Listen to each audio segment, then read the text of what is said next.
Round one Supercoach. Welcome back to Sound the Siren. I'm Xavier. I'm Dylan. Welcome back to another episode. It's been a pretty interesting week on the Supercoach front, but more importantly, boys, how have we been? It's been a rough week for me. Not a rough week, but it hasn't been fantastic. I started with 2199, 1 point off 2.2, which always frustrates me a bit. That places me at 53,047. So it's a low start to the season, but at least I'm not way behind the pack. It was just a high scoring week, and I was a bit unlucky to not have a couple of the big scorers. It's an improvement from last year, Das.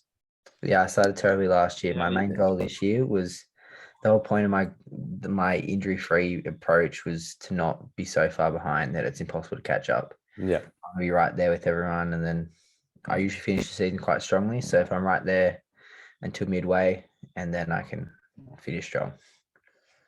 So I think I was about behind you, Das. I finished with 2194, 54,768 ranks. So, as Darcy said, not the best start, but all things considered, I think I did all right. I think I've got most of the rookies that everyone needs. We'll get into that in a minute, but as Darcy said, I don't think I'm going to fall too far behind with the team I picked. I've taken the cherries for this week. 2253 for me. I'm 34,191st. So it's probably in the middle of the whole scheme of things, but I believe that a lot of the people scoring 2-3 and 2-4 won't be able to back it up. Yep. So let's just move straight on to our heroes and villains. Dave, I'll let you kick it off. It's your segment. So my villains, I'm going to start with that, finish off a bit more positively, but mostly my defender premiums. I had Jack Crisp, he only scored 69, Ridley 68, Whitfield 73. That wasn't a great start. And then the other two were Steele, had only 87, and Max Gorman-Payton only scored 92. But I paid a lot for all of them. I picked them for a reason, so hopefully they play a lot better this week. Yep, I'm very similar there. My villains were Crisp and Steele, and to an extent Luke Ryan, but he was a bit of a risky pick in the first place, so I can't be too mad about that. Yeah, the villains for me, my whole defensive line going from, Paddy McCartan is acceptable, will take 70, but Hinge 50, Whitfield 73, Crisp 69, Ryan 70. And then I took a punt on Daniel Rich and he scored me 71. I know Das wasn't a big fan of the selection there, but apart from that, ignoring Jared Berry's injured second half because he was on 68 at halftime, it's been a solid week, mainly positive. Heroes? For my heroes, I've got to say Matt Rowell, he's the number one hero, 157. He was the last player I had this week, and also my top scorer. So he was really, really good. And it's a bit of a big up yours to the people that didn't get him. So that was a really good pick. Lachie Neale, you missed out on him, but 140 from him. He was really, really good as well. And then the rookies, Dacos was good on field, 98 from him. And then Richelli kicked 6 for 118, as well as Martin and Hayes, who both scored over 100 as well. Yeah, my heroes, quite similar again. Real, Neale, the two sort of middle price. Neale's not middle price, but he was underpriced. Midfielders went well for me. Rowan Marshall, I went a bit left field there with my ruck pick, and it worked out quite well. Although I had Marshall and Grundy on field, and the highest scoring ruck was on the bench there. So Richelli, another hero, 118 points in my F6 is always handy. Now, my heroes are mainly based on the Gold Coast side. Took Miller, 137, Matty Rowell, as you stated, and Jared Witts, just 380,000, and he scored 131, which was lucky because I did have a bit of a muck up and I forgot to put the emergency on Jack Hayes. So it was a poor effort by me, but Jared Witts was able to come in clutch there. Also, Luke Parker, 167, 0.6% ownership. And he kicked 5 goals, won the medal, and was a great game by him. Yeah, 100%. That gave you a big head start on everyone else that didn't pick him. So I think was he the top scorer of the week? I think he may have been. Yeah, he was. Yeah, genius pick from you. one other villain I forgot to mention was Owens. He only scored 2 points, and I picked him over the likes of Saligo and Baldwin. So that wasn't such a great pick, but hopefully he can break back into the team and score well eventually. Yeah. And on that note, we're heading into rookies. Unless you have something else to say, Dill. No. Just about to introduce the rooks. Yep. So the rookies, we've got the big ones. We've got some big scores to start it off. We've got Jack Hayes 127, Rochelle 118, Nick Martin 114, but unfortunately Martin will miss this weekend due to health and safety protocols. Dacos 98, Davies for the Gold Coast, quite a low ownership. Is a midfielder 202,000. You could have looked at him. I think some people did go him and they were rewarded. Then there's the obvious ones. You got Horn Francis, McCartan, McGuinness, Stevens, Gibcus. They all scored decently. Horn Francis looked really promising, but he didn't get very much midfield time, a lot of forward time, and only like 14 touches. That's a bit worrying for me. I'm kind of glad I don't have him at this point. It's similar to Rochelle as well. Yeah, but Rochelle, he made the points happen. I think Horn Francis is the midfielder chucked forward, whereas Rochelle is a forward. Yeah. So, not really a rookie, but Cherry played main ruck for North Melbourne, so he only scored 79, but I think he has the potential to average around 90. And Goldie looked good in the forward line for North Melbourne, so that even further backs up Cherry playing main ruck. Durden's an option you can look at, scored 71, Naish 63, McGuinness 63. And then in terms of some options to look forward to this week, with Aaliyah being out, Sam Skinner in the back line, 123,000. Very much one to keep in mind, and Sin could make his way in there too. But I think Sam Skinner could be the pick if you are short in the back line. But I'd also prefer if you waited until he was on the bubble to get him. In saying that, Sam De Koning will miss this week. Is it reasonable to trade him out for Skinner? I wouldn't do that because I think De Koning's job security looks really, really good. Yeah. As much as he only scored 38 on the weekend, I think it was good for Geelong, and he's got that spot secured up for a while. So he's going to be a slow burn on the bench. I'd try not to field him at least, but he's going to make money. So he's only out with concussion, so it should just be the 1 week. Yeah. Any other rookie notes? There's some underperformers too. We've got Saligo, Kane Baldwin, Francis Evans, Josh Ward was a really disappointing one, 36. Yeah. Owens. Mitch Owens, yeah. Mitch Owens, obviously, yeah. You mentioned it before. Hugh Dixon, 42, was serviceable, but in a couple of weeks, I think you would be looking to switch Dixon to Hayes if you didn't have him, just for double the cash generation. McDonald was solid, 48, Hinge 50, and Jackson Mead 52. But the midfield, we've got a few options in the midfield, so I wouldn't be looking at Mead at this point or a couple of the others there, but just something to keep in mind in case you need to make a quick downgrade. Now, there are a few debutants this week. So far, Naziah Wanganeen Miller has been announced. He's around the 182 price for a defensive switcher, I believe, in Supercoach. Would you have a look at him? Defensive. I think he's defensive midfield. Yep. Would you be considering him at all? No. Okay. Save, would you? No, not at this point. I can't fit him in my team at the moment, and I think he's an elevated price as well. So can't get too 152.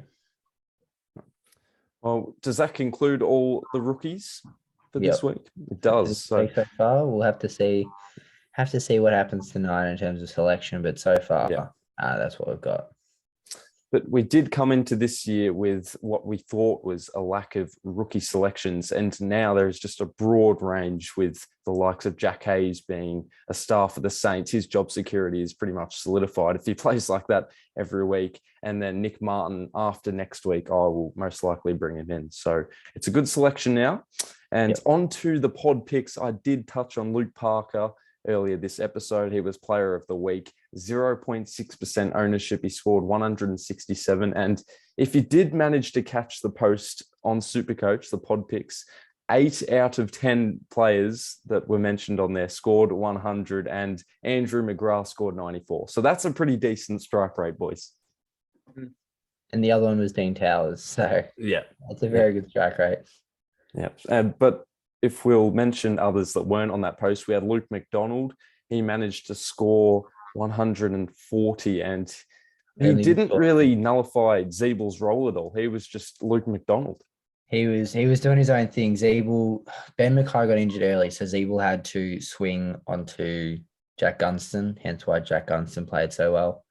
But it's interesting. There's a bit of a cluster back there in the North back line. You've got Zeeble, McDonald, and Hall. You'd say they're all similar-ish roles, so it could be risky on any one of them because they could be very inconsistent. But McDonald looked fantastic. He was intercepting everything, and Hall racked up 30-plus touches and was pretty much involved in every attacking play. So it just depends how you want to look at the North. Yeah. Defense, I'd consider Hall, but I'd say avoid Zeeble and avoid McDonald. Now, the man that I wanted to discuss with you is Dan Houston, because this is a surprising revelation. He's been given the wing role, or at least he was last week, owned by 0.9%, and he scored 144. Well, he's an interesting pick. A lot of people went with him, I think, the start of last year, if not the start of the year before. And it didn't quite pan out as well as some people had expected. Obviously, a really good start this year. But again, I don't think I would go with him. He's just a bit too risky for someone that's never averaged over 91 before. So I'd probably stay away. Yeah, I'm worried about him fizzling into the 80s range. I reckon last year there was a couple of people who got him in. The year before, there was a fair few.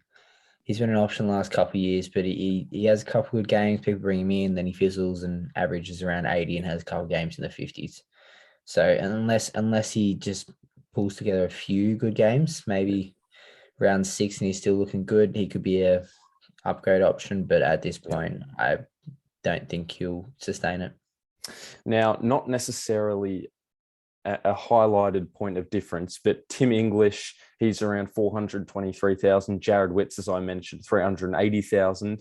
It's just a little cheaper for a ruck selection. But Tim English did score 123, and Jared Witts, as I mentioned, 131. So would you consider at all downgrading to one of those two? I would. I actually really like the Tim English pick. He's got 123. Max Gawn scored under 100. So I think if that happens again this week, if English scores above 120 and Gawn scores below 100, I think I might make that trade. And the thing that makes it so appealing to me, at least, is English has the forward ruck eligibility. So after later on in the season, if you decide that you want to pick up a Darcy, or if I want to go back to Gawn or pick a Marshall because he's playing so well, I can move English into the forward line and move one of those three into the ruck and try and sort it out like that. And I find it hard to believe that English isn't going to be, if not a top 2 ruck, a top 6 forward. So I think that's a good pick. And well done to anyone that picked him to start the year.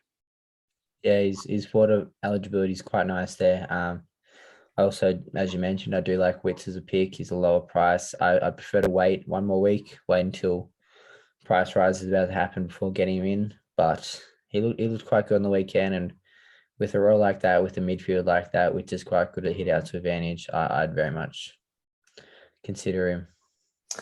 Another point eventuating from last week was the tall timber up forward for the Cats, scoring 148. That's Tom Hawkins. Isaac Heaney with 144. But I'll leave you with this point for this week. Sam Doherty, 2% ownership. He's about 533,000.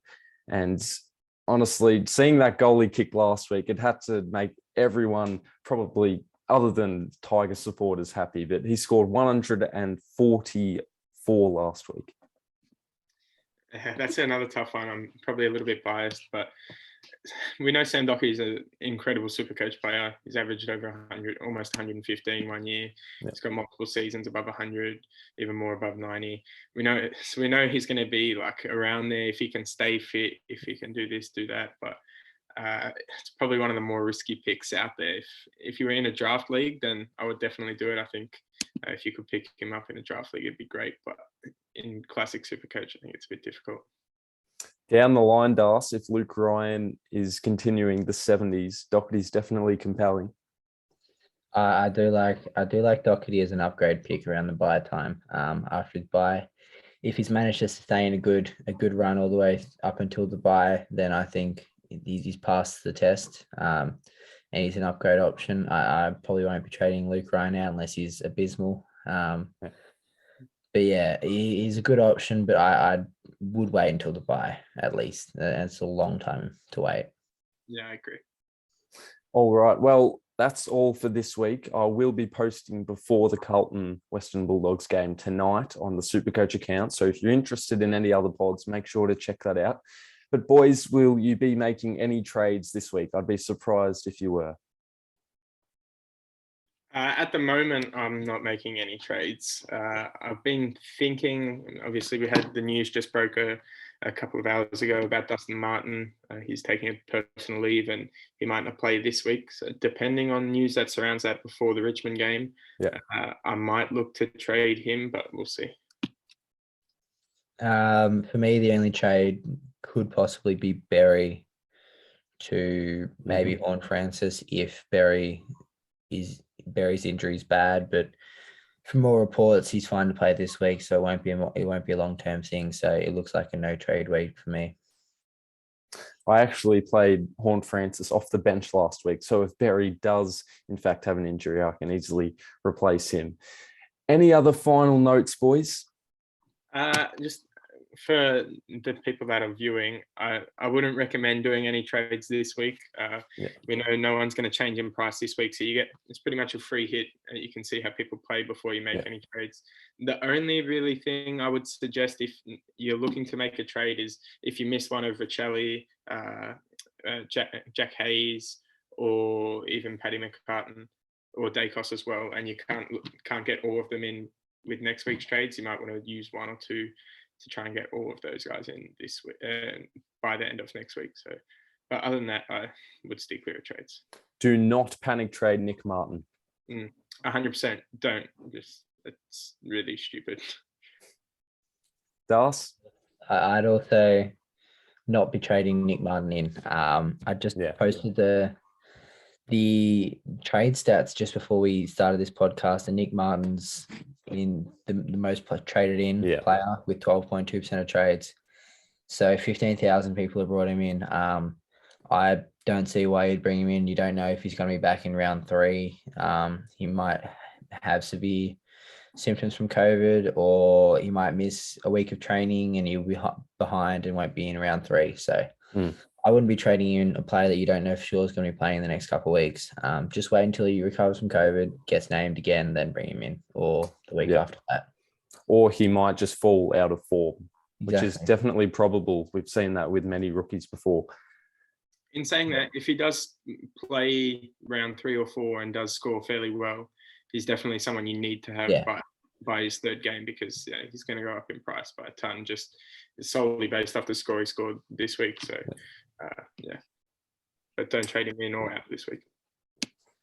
All right. Well, make sure to check out those accounts at AFL Supercoach, at sts.podcast. I'll put the links in the description. Be sure to check out the Footy Beanies. We did have a leak from the new released, or not yet released, but soon to come Beanies, Das.